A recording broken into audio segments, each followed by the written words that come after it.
mindfulness yang non tauhid. Saya jadi teringat tentang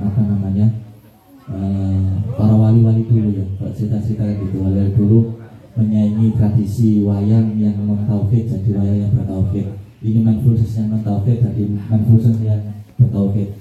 Akhirnya apa yang Pak Pur ngendiko mindfulness baik dari 3T 1, 2, 3 saya praktekkan betul, utamanya di keseharian saya ya. Kebetulan saya di mitranya PLN gitu, saya praktekkan betul, dimana yang saya ugemi kalau Pak Pur itu kan ngendiko ATP itu pahami apa tandanya dari Allah. Pasti dalam setiap kegiatan pasti ada tanda dari Allah, di mana tanda itu biasanya beriringan dengan perintah. Nah, saya mendapati kok tanda-tanda yang saya dapat itu beberapa problem, yang mana problem itu harusnya yang bisa menangani adalah tanda kutip atasan saya atau mungkin orang kedua lah di satu unit itu, orang kedua lah, mungkin RI 2 kalau negara ya. Nah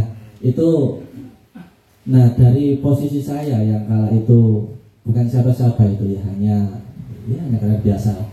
Kalau harus secara logika Pak Bu, kalau harus menyelesaikan problema yang ada dan harus menyampai pada posisi itu tentu ribet dan tentunya bertele-tele, banyak waktu lama dan tidak mungkin. Kalau harus diselesaikan sakal hari ini sekaligus ini kayak tidak mungkin. Jangankan menyelesaikan, jalan saja ke posisi yang bisa merubah itu udah nggak mungkin lah, nggak masuk akal.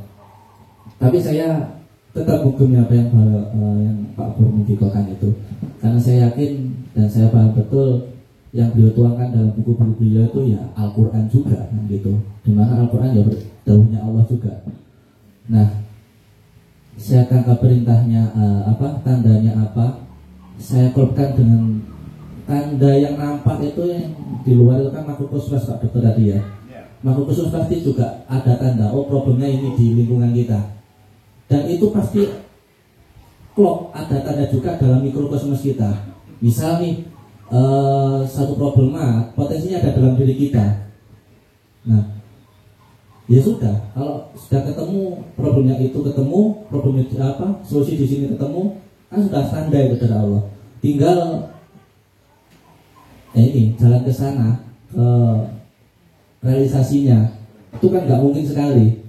Tapi kita punya formula, yaitu 3D tadi ya, sudah menerima,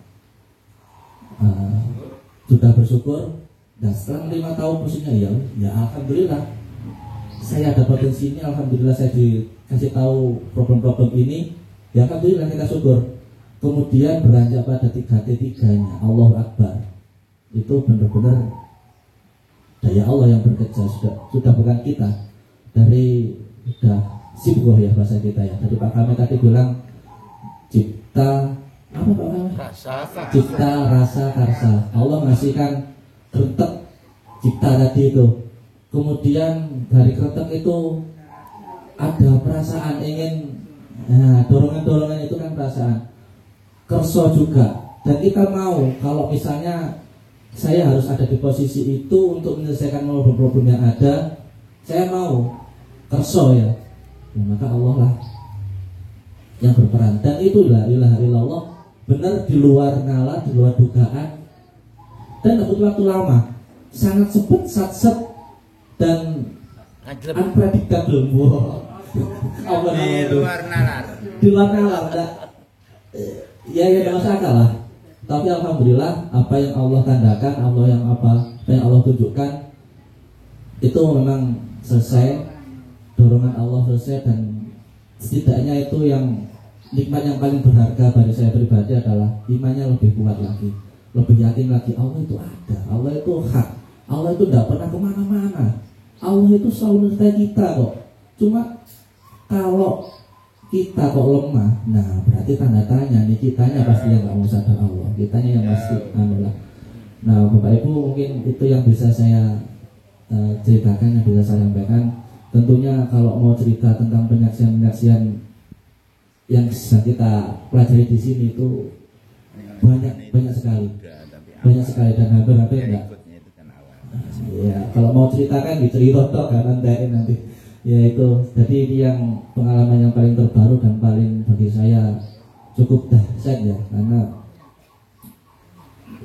tanda yang ada itu sebenarnya sudah lama terbengkalai, hanya saja ya itu tadi ketika kita sadar Allah kurang sensitif. Nah itu, nah begitu kita sensitif betul, kita sadari Allah betul, kita terima, kita sadari itu dari Allah, kita terima problem itu yang nggak enak itu dari Allah, dan kita kemudian dibuka sama Allah suatu jalan, meskipun itu enggak masuk akal, ya udah kita terima dulu aja, itu juga Allah yang menunjukkan kan gitu.